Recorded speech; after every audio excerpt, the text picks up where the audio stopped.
Tonight's the night. I'm going to break down the psychology of Dexter Morgan, from his childhood trauma to his dark passenger. At just 3 years old, he sat in a pool of his mother's blood, and that moment shaped his entire life. But did it create a monster or survivor? I'm Amanda. I've got a bachelor's in forensic psychology, and I want to break down your favorite movie and TV characters through a mental health lens. So today, instead of asking what Dexter's next kill would be, I'm asking if he walked into a therapist's office instead of onto a crime scene, what would his file really say? With Resurrection wrapping up and Original Sin still fresh in everyone's mind, it is the perfect time to pick apart Dexter's psyche piece by piece. Who is Dexter Morgan then and now? If you love dark psychology deep dives like this one, please make sure you make sweet, sweet love to that subscribe button, give the bell a few kisses so you're not missing the next one. Before we get started, if you have not finished Original Sin, New Blood, or you're still catching up on Resurrection, spoilers are going to be flying around like the blood spatter at one of Dexter's crime scenes, so consider yourself warned. Dexter Morgan is the titular character of an American television series based on the books by Jeff Lindsay. The series has spawned 3 sequels: Dexter New Blood, Dexter Original Sin, and Dexter Resurrection. It follows the life of Dexter Morgan, born Dexter Moser. On the outside, he's a blood spatter analyst for Miami Metro, but secretly he moonlights as a serial killer. The story doesn't just show what Dexter does, though. It lets us hear what's going on inside his head, his urges, his conflicts, and his insights. Tonight's the night. And it's going to happen again and again. Has to happen. As I mentioned, Dexter's story begins with unimaginable trauma in early childhood. After being found at a crime scene covered in his mother's blood, he was adopted by one of the responding officers, Harry Morgan. As we see in the original series and Original Sin, Harry noticed disturbing tendencies: violence toward animals, a lack of empathy, and no remorse for his actions. Instead of turning him in, Harry tried to channel Dexter's urges by creating a code. Dexter could only kill people who deserved it, he had to be absolutely certain of their guilt, and above all, he could never get caught. Harry also taught him how to blend in, keep appearances, and hide in plain sight. Dexter's biological brother, Brian Moser, who we learned to be the ice truck killer, survived the same childhood trauma. Unlike Dexter, Brian never received guidance from Harry, and he grew into a ruthless killer without restraint. Their reunion in adulthood highlights the thin line between Dexter's controlled violence and Brian's chaos. From a psychological perspective, this contrast underscores how protective factors like structure, mentorship, and conditional reinforcement can alter the trajectory of people exposed to the same trauma. Brian lacked those buffers, so his homicidal impulses manifested without boundaries, while Dexter's were channeled and shaped by Harry's rules. But Dexter wasn't alone in Harry's home. He grew up alongside his adoptive sister, Debra Morgan. Deb was tough, ambitious, and deeply loyal, but her relationship with Dexter was complicated. She loved him fiercely, yet struggled with his emotional distance and secretive nature, as she didn't know about his secret life until the end of season 6 of the original show. Deb represents Dexter's tether to humanity, someone whose approval he desperately craved, and whose love forced him to question whether he was capable of connection after all. To maintain his mask of normalcy, Dexter pursued relationships, eventually marrying Rita Bennett. Though he initially viewed her as the perfect cover because of her own trauma and need for a safe partner, he gradually grew into the role of husband and father and seemed at least somewhat emotionally invested. When their son Harrison was born, Dexter began confronting new layers of his humanity, wondering if he was incapable of love or if Harrison could change him. After Rita's brutal death at the hands of the Trinity Killer, Dexter's world began to unravel. He struggled with guilt, loss, and the fear that Harrison would inherit his darkness. In the original series finale, Dexter faked his own death, abandoning everyone and retreating into isolation under a new identity.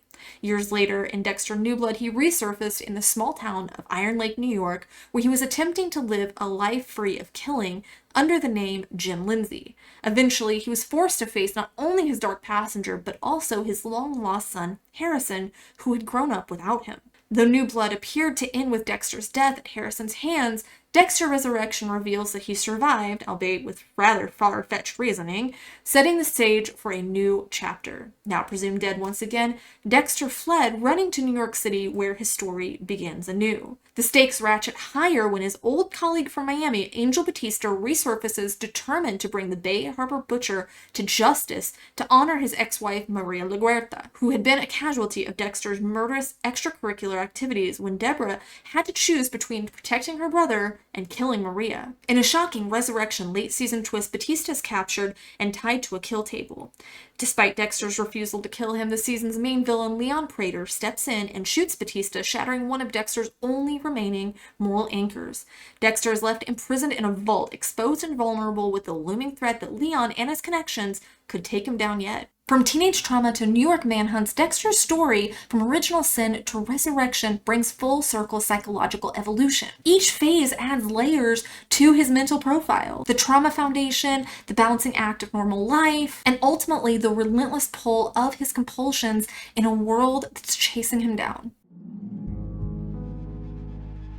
Dexter's adopted father, Harry, didn't suppress Dexter's urges, he institutionalized them. He inadvertently conditioned Dexter's homicidal behavior. Back on the original series, we're shown a flashback to Dexter's adolescence where he and Harry are getting ready to go pheasant hunting. Dexter asks Harry if he'd ever killed anyone and wants to know what it was like. Harry decided that they would hunt something bigger, and he later shoots a deer but doesn't kill it. He hands Dexter a knife and informs him that this is how he will control his dark urges. Dexter stabs and kills the deer. Original Sin expands even more on Harry's observations, revealing why he crafted the code. He saw young Dexter's unsettling detachment and realized that suppression wouldn't work, so he chose containment. Harry tries everything before the code, even enrolling Dexter in pre-med, hoping that cutting cadavers would satisfy his urges safely. When that fails, the code becomes what Harry believes the only option left. Harry starts to implement this moral guide by letting Dexter kill a nurse who was poisoning him and teaching that vigilante justice is justified. Operant conditioning shows us that behaviors are more likely to be repeated if they lead to satisfying consequences. Its founder, B.F. Skinner, said, "The things which make us happy are the things which reinforce us, but it is the things, not the feelings, which must be identified and used in prediction, control, and interpretation." Through the positive reinforcement of Harry's approval and the direction that killing with a purpose is beneficial for society, coupled with the pleasure that Dexter felt after killing, the ideology and behavior were reinforced through positive consequences. In New Blood, we see the code begins to fray. Dexter twists rules when convenient and even debates passing them along to Harrison. Debra, who along with Harry are now personifications of Dexter's internal conscience, finally calls out the code as abusive, marking a critical reckoning with how it shaped Dexter. Resurrection shows the code's legacy still looming large, though. Harrison is now wrestling with versions of it himself, while Dexter, pressed to confront fatherhood and survival, has to ask, does the code still hold, or is darkness a legacy that's unbreakable? Dexter's Dark Passenger is a psychological construct he created after hearing Lila, a woman at the addiction group Rita had him going to, describe her own inner compulsions and urges as a separate entity she cannot control. Giving his tendency a name is a dissociative mechanism that allows him to separate his urges from his conscious self, framing them as something external. In Original Sin, we see early signs of this compartmentalization. College-age Dexter rehearses conversations, practices social cues, and mimics humor or romance with peers, all while obsessively planning potential killings. His emotional detachment and delayed reactions demonstrate early dissociative behavior. He separates his affective life from his urges, preparing for a future in which violent acts can be compartmentalized from daily life. In the original series, the Dark Passenger manifests as a clearly defined internal voice and set of rules. Dexter narrates his internal debates, weighing the moral rightness of his targets against his urges. The Dark Passenger becomes a lens through which he processes trauma, a way to maintain functionality despite unresolved PTSD, emotional numbing, and hypervigilance stemming from childhood trauma. By the time of Resurrection, Dexter's Dark Passenger has evolved. Episodes show stronger and more frequent moments of hesitation, guilt, and empathy, evidence that the dissociative compartmentalization is under strain. This evolution allows viewers to compare then versus now, the young calculating survivor of trauma in Original Sin versus the older, more conflicted, and emotionally complex Dexter in Resurrection. The dark passenger is essentially a maladaptive coping mechanism for PTSD. It allows Dexter to function socially while fulfilling compulsive urges. It demonstrates dissociation, separating emotions from actions to survive trauma. Over time, it becomes both protective and destructive, enabling Dexter to adhere to Harry's code while preventing him from fully processing grief, attachment, and guilt. First, let's consider post-traumatic stress disorder, otherwise known as PTSD. Dexter experienced direct trauma when he sat in his mother's blood for hours after her murder. The criteria according to the DSM-5, or Diagnostic and Statistical Manual for Mental Disorders 5th edition, include intrusive symptoms, avoidance, negative cognition or mood, and hyperarousal. With intrusions, blood can trigger intense memories and urges for Dexter, so we check that box. Avoidance, he disconnects from normal emotions, channeling feelings into controlled killings, so we check that box. Hyperarousal, he's hypervigilant, he has meticulous planning, he's constantly monitoring his surroundings, so we check that box. And negative cognition and mood, he has emotional detachment and belief that he's empty inside. Next, we have antisocial personality disorder, or ASPD. The DSM-5 criteria include pervasive disregard for others' rights since age 15 and 3 or more of the following: failure to conform to law, deceitfulness, impulsivity, irritability or aggressiveness, reckless disregard for safety, irresponsibility, and lack of remorse. Dexter's fit: deceitfulness, he maintains a facade of normalcy at work and in relationships. Failure to conform, he commits premeditated murders of criminals. And lack of remorse, he feels little guilt for victims if he feels that they are deserving. Deviations: not usually impulsive, but instead highly meticulous, maintains social and professional responsibility, and displays selective remorse and empathy, as evident through Debra, Harrison, and Rita. While he would meet the required symptoms for a diagnosis with the DSM-5,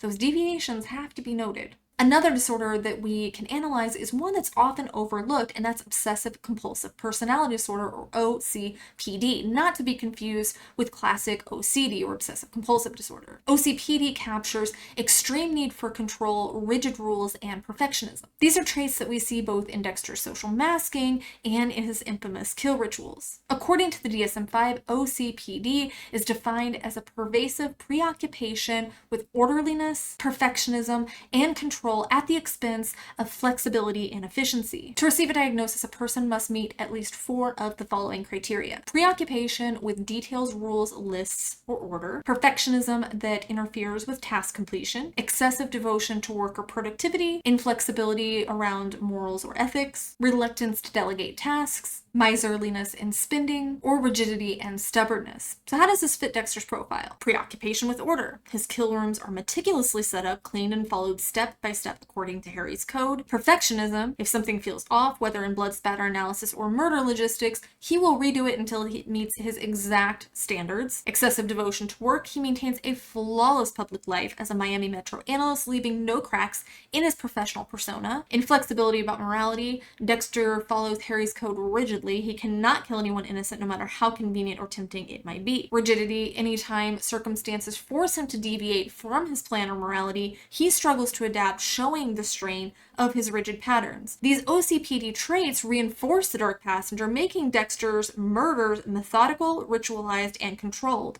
Unlike impulsive criminals, his violence is governed by structure, a hallmark of obsessive compulsive personality patterns. Finally, let's talk about psychopathy, a term that is thrown around a lot when people describe Dexter. Now, psychopathy is not an official diagnosis of the DSM-5, but it is widely studied in forensic psychology. One of the most respected tools for measuring it is the Hare Psychopathy Checklist Revised, or PCLR. The PCLR is the gold standard in forensic research, and it measures psychopathy across 2 main factors. Factor 1 is the interpersonal and affective traits: superficial charm, manipulation, shallow emotions, lack of empathy, and pathological lying. Factor 2 is lifestyle and behavioral traits: impulsivity, poor behavior control, need for stimulation, irresponsibility, and criminal versatility. In the original series, Dexter, Factor 1 traits shined. He effortlessly charmed his coworkers and seamlessly shifts personas with girlfriends, friends, or crime scene partners.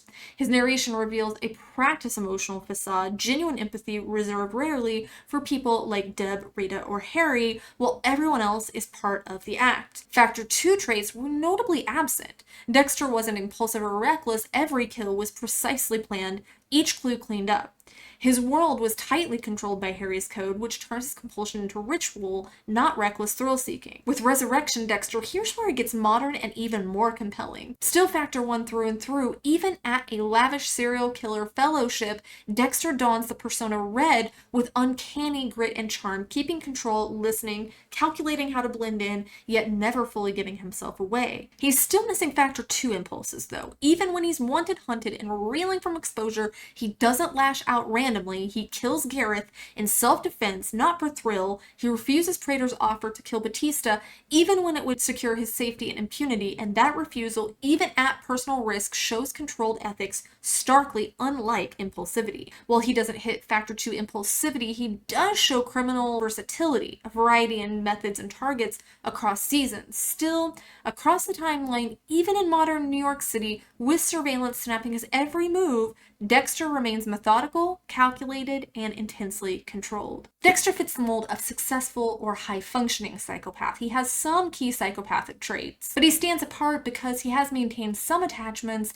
and follows moral-ish rules. His violence is structured, deliberate, and deeply psychological. The act is never random. It's a mechanism rooted in trauma reinforced over decades. Let's look at different treatment options that Dexter would have, which would be different depending on where in the timeline we got Dexter into treatment. Starting with Dexter in Original Sin, at this stage Dexter's a teenager under Harry's influence. His homicidal urges are surfacing, and instead of therapeutic intervention, he's handed the code. A realistic treatment plan would be trauma-focused cognitive behavioral therapy, or TFCBT, for the unresolved grief and violent imagery from his mother's murder. Techniques like gradual exposure, journaling, and narrative therapy could help him reframe his trauma. Additionally, early emotion regulation training like dialectical behavioral therapy or DBT skills, distress tolerance, mindfulness, emotional labeling could build healthier coping strategies before his urges calcify into compulsion. Why could this work? Well, his brain is still plastic and his need to kill hasn't yet been ritualized. Intervening here might have redirected his obsessive tendencies into safer outlets like law enforcement, forensic science, without the murder. In Dexter, his adult years in Miami Metro, Dexter is a fully functioning adult with a double life. He uses the code to channel his urges but lacks emotional awareness. A treatment plan would focus on schema therapy addressing his defensiveness and shame, and emotional inhibition schemas, which drive him to believe he can never connect normally. Group therapy like a trauma survivors group could also chip away at his isolation, showing him that vulnerability doesn't equal weakness.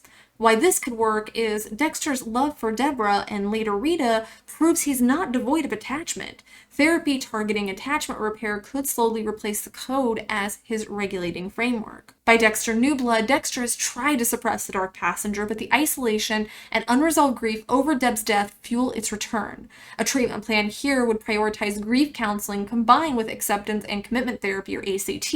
ACT would help Dexter accept his urges as part of him without acting on them, focusing instead on valued living, like being a father to Harrison. Family therapy with Harrison would be essential, repairing trust and building a genuine father-son connection rather than recreating the code dynamic. Why this could work is his love for Harrison is his strongest motivator. Therapy that frames recovery as showing up as a father taps into his core values and could finally give him purpose outside killing. At the late stage of Resurrection, Dexter's pathology is deeply ingrained. Treatment would need to be intensive and multimodal, possibly even inpatient or court-mandated.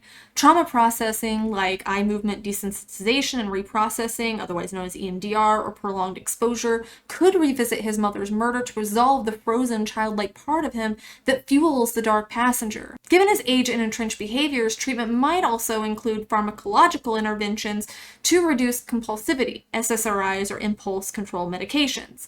Therapy would emphasize legacy work, helping Dexter reckon with his life's damage, finding meaning outside of killing, and potentially seek redemption in relationships, truth-telling, or service. At this point, the goal might not be eradication of urges, but harm reduction and accountability. So who is Dexter Morgan? A monster, a survivor, or something much more complicated? Maybe the truth is, he's all three. Dexter's life is proof that unresolved trauma doesn't just fade, it mutates. If there's one takeaway in all of this, it's that ignoring the past doesn't erase it. It waits, it festers, and sometimes it takes over. Maybe that's the real lesson. Seek help before the darkness writes the story for you. If you enjoyed this deep dive into Dexter's mind, tell me, should I make an entire series on character psychology? Who should I cover next? And for Dexter fans, do you think that he's shaped more by trauma or by choice? Comment your thoughts. I can't wait to read them. And as always, make sure that you're sharing your mental health stories here in the comments. That's how we shatter the stigma,